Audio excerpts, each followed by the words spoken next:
Welcome everyone. This is Mohammad Sadman Shabab, a master first semester student of Department of Economics. Today I will discuss with you a problem from Advanced Microeconomics, which is related to theory of firm. Before going to the discussion, I will uh, give a preliminary discussion about the theory related to this problem. So moving to my slides. At first we have to know what is production set. So let us define a production vector or plan. Suppose y equals y1, y2, y3 up to yl belongs to a real line. For instance, y2 is greater than 0. Then the firm is producing, as this is large from 0, then the firm is producing positive units of good 2 as 2 there. If there is y3, then we can say the firm is producing positive units of good 3, and as the result is in positive, then good 2 must be is an output. In the reverse case, if y2 is negative, then the firm is producing negative units of good 2, and good 2 then must be an input. After that, we have to define what is production set, and here we can say production plans mentioned earlier. Production vector or production plan are synonymous. Production plans that are technologically feasible are represented in the production set Y. That means the production plans that are technologically feasible are represented in a set, and the set is called production set. For instance, Y. There are set number of production plans Y that is belonging to the real line, such that Fy less than equals 0. And what does it mean? It means as Fy is a production function or transformation function, uh, and it is in the production set. That's why it must be feasible. So Fy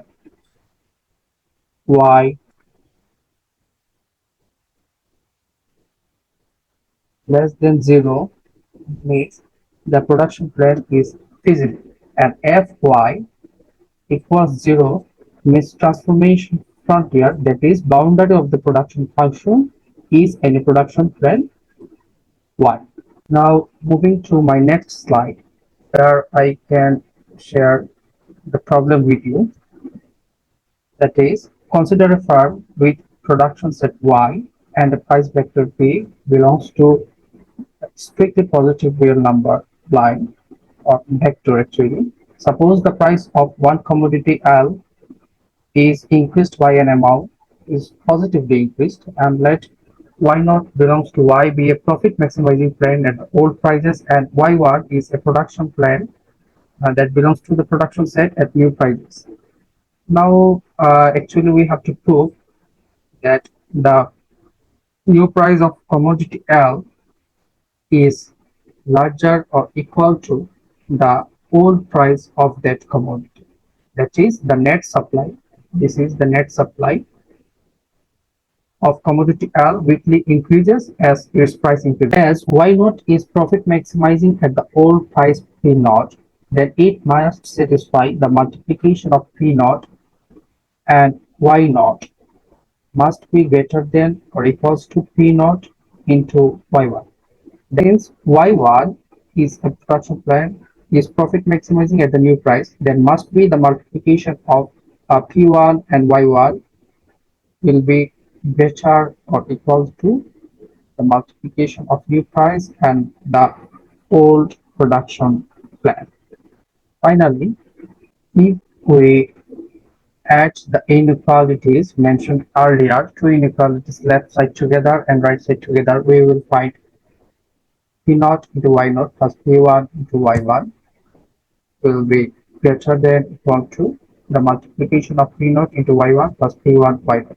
And if we rearrange this, we will find by checking the terms y1 related to y1 in the left side, and the taking the terms related to the y naught together in the right side, we will find that q1 minus q naught multiplied by y1 must be greater than or equals to the difference between the new price and the old price into the old production set.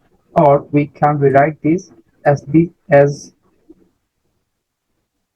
this term and this term are equal. We can write this one into multiplication of y1 and the difference y1 minus y0 must be greater than or equals to 0. Really, this is the expression, standard expression of law of supply, when showing that output prices and supply move in the same direction. And we can easily say that keeping other factors constant, an increase in the price results in an increase in the quantity supply. In our question, there is only one commodity price increases. That means rest others commodities price remains constant. So here for good L,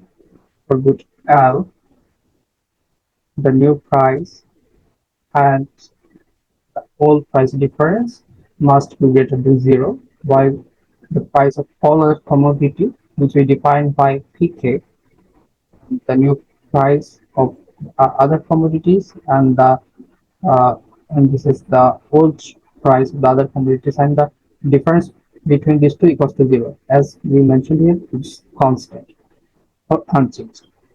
And here the goods in this K and L are not equal. Moreover, we know that the price change for good L is the new price and the old price difference. The difference between the new price and the old price for good L is the price change, and which is mentioned by epsilon in our question. Then we can rewrite this one from the law of supply, and we reduce that this left side there. And as we are writing this for commodity L, so we have to mention this one in subscription there, equals to epsilon into this portion. And here we also have to mention that uh, as it's only for good L, it will be greater than or equals to 0.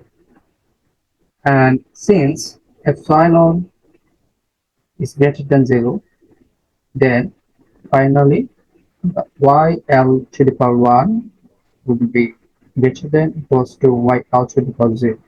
That means the net supply of commodity L quickly increases as its price increases. And this is our proof for the question. Hope you will enjoy this video.